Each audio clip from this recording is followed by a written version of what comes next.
Hey, what's up everybody? It's Valar back with another Rage Shadow Legends video. Anyway, so today I wanted to actually focus on a guy that I had sitting in my vault for the longest time.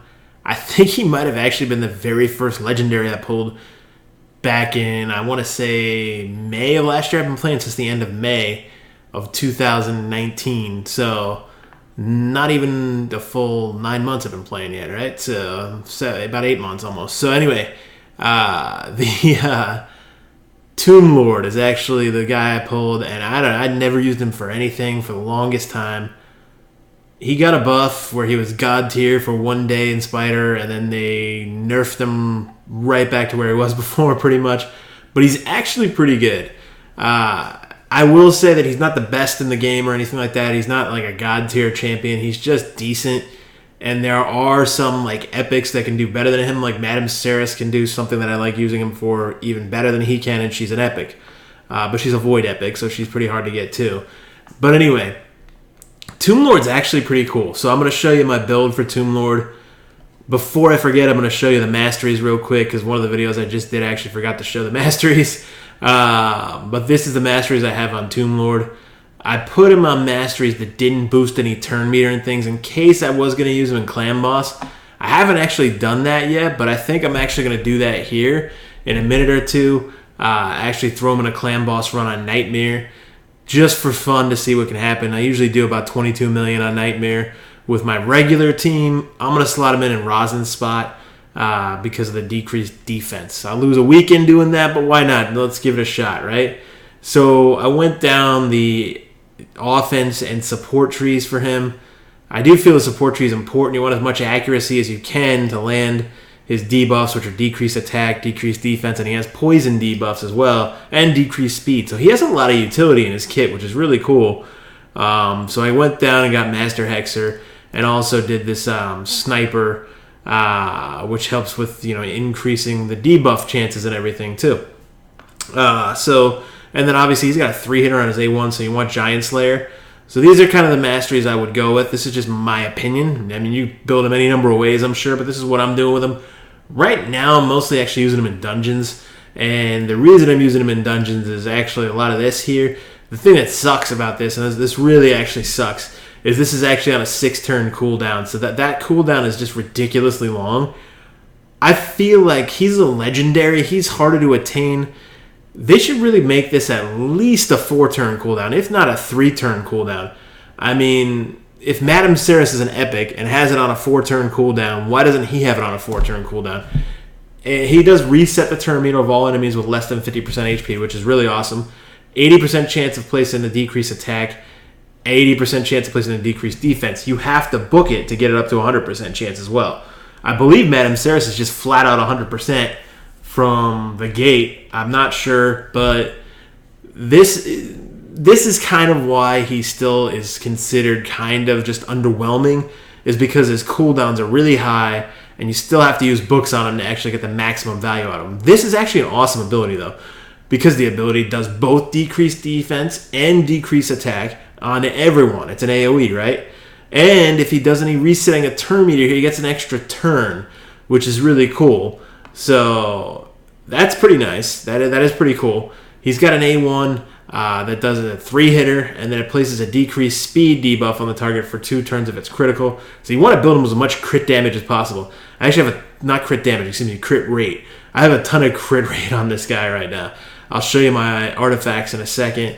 And then he's got, this is a cool ability too, which it could be used in Dragon, it could be used in Golem, in Spider it's pretty cool too. He's got attacks one enemy, and then it's got a 70% chance of placing 2 5% poisons on all enemies for 1 turn. But if it crits, it could place 4 5% poisons on everyone for only 1 turn. And that's the other thing too. This is a 3-turn cooldown. I almost feel like, I mean, maybe this would make it. I think they should book this down, make this cool, rework him down to a 2-turn cooldown on this.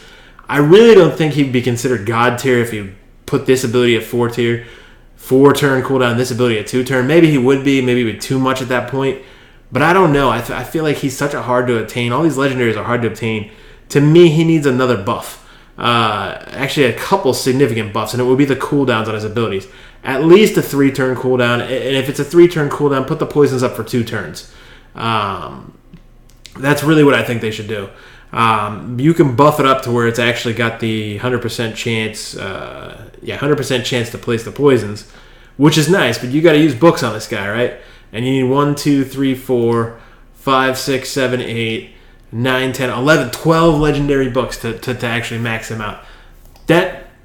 That's a lot to use on a character that has really high cooldowns. So I did notice I haven't put a single book into him yet because I only have like 13 legendary books. So I look at it like I got all these legendaries, but I can't book them all because I don't have these source legendary books, right? It's the catch-22 without just going nuts on spending money, and I'm not going to do that. So this is what I got him in. I needed his accuracy really high. I needed his speed to be good too, so I put him in a 4 pieces accuracy, 2 pieces of speed. I'll show you the bottom pieces first, then the jewelry.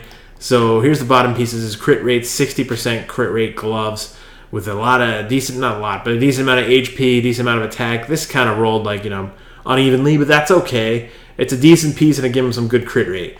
And then I got an attack percent chest. I put as much attack percent on him because all his abilities scale off attack is the other thing too.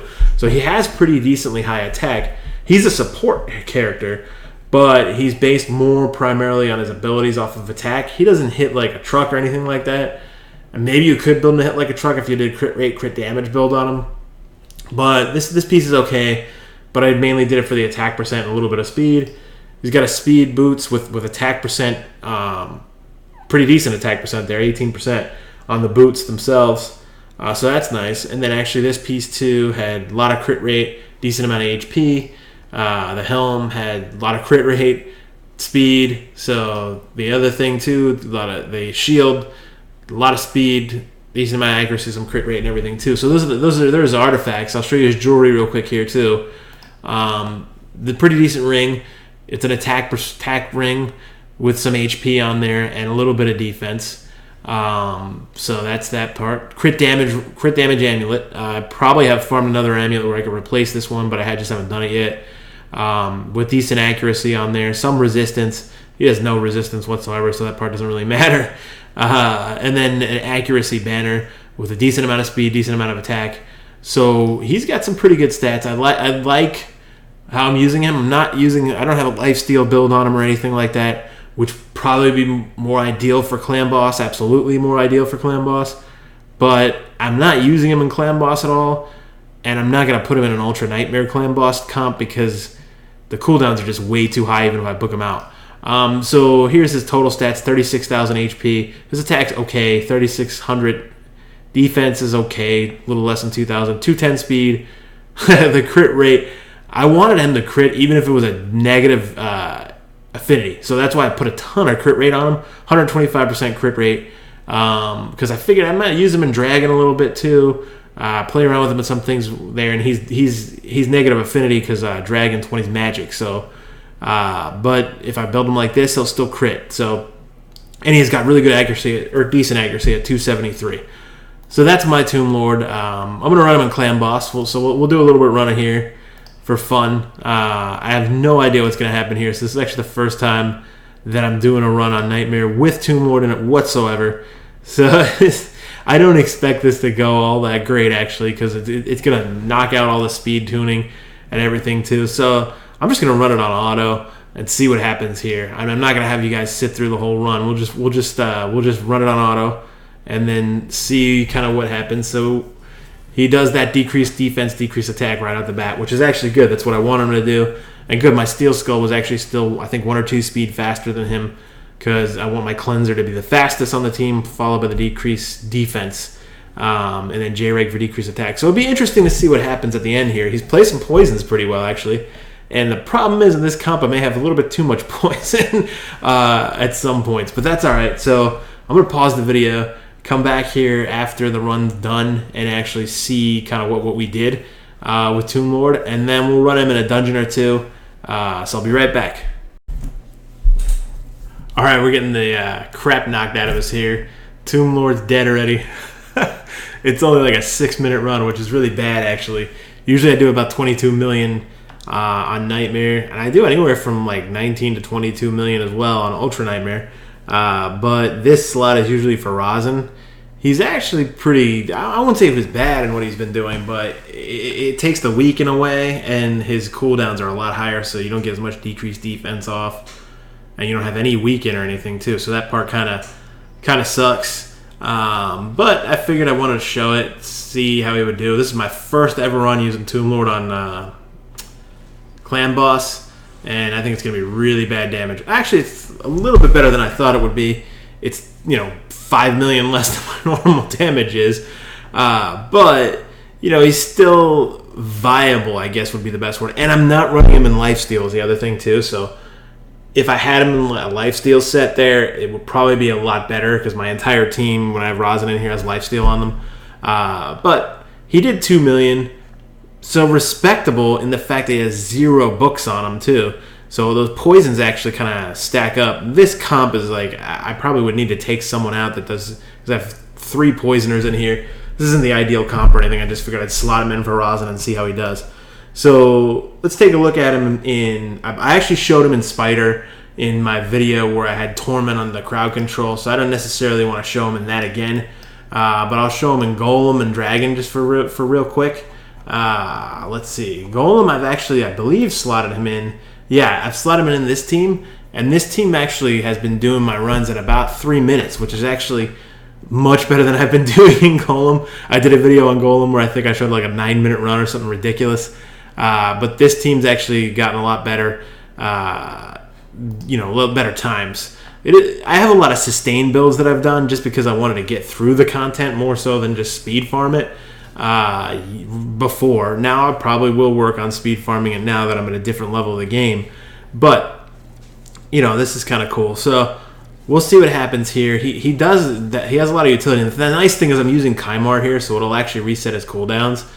Kymar's just so sick with that, so it gives a little bit more utility, although he got stunned, to Tomb Lord because of that. So you're not necessarily worried about a 6-turn cooldown. Kymar's got a 5-turn cooldown on his... and that's fully booked even, too, to do the resetting of cooldowns. But still, not bad. I think we're going to get through this in about 3 minutes. So I'll just, again, pause it real quick here, bring it in at the end. All right, so here we are at the end of this Golem run, hopefully. Hopefully it shouldn't take too much longer. We got tons of poison stacked up. Royal Guard should hopefully do his takedown to get this done here. Damn it, he didn't do it. I don't know why I didn't do it right there, because... whatever, doesn't matter. But but Tomb Lord's actually been pretty good, and this run's actually a little bit longer than what I was saying. There we go. So 4 minutes. But Tomb Lord's respectable damage right there, right? 1.159 million. So that's pretty nice, actually. So he's good. I will say that. I feel like the reason I wanted to do this video is because I know I've had the guy for a long time. He's not a Vault Guardian, but in my opinion, he's not like amazing. That's the whole video is just to show him and where I feel like he could be used. So if you want to look at him in Spider, he's really good in Spider actually because of the decreased defense and decreased attack that he spreads across the whole team, the whole enemy, all the Spiderlings, excuse me. And then also the amount of poisons he just puts everywhere, which is popping off left and right. So that's kind of cool. And he's great in dungeon waves because of that too. Now I feel like you got to pair him with like Kymar to give him a little bit better ability to not have such long cooldowns. His main thing is his cooldowns suck. That's it. I mean, if they would even lower it to a 4-turn cooldown on the one that's a 6-turn cooldown that you can book to a 5, just lower it by 1. It would actually increase his utility so much more. I think it should be on a 3-turn cooldown. So I'm actually out of energy right here. I kind of showed that already, and the video is getting to be about 15 minutes long. So I figure I'll just leave it right there actually for you guys. You could see how he works. If anybody wants to see anything more on Tomb Lord, just let me know in the comments. Maybe I'll put something else out about him. But this was just kind of a fun thing to do for me, to take a look at a little spotlight on Tomb Lord. So thank you very much. Again, please like this video. It really helps out with the YouTube whole algorithm thingamajig, but also subscribe to the channel. That's actually what really helps me the most, is subscribing to the channel at this point right now. I really am asking you guys, please, if you watch these videos, especially if you make it this far, just go ahead and click subscribe. It's completely free.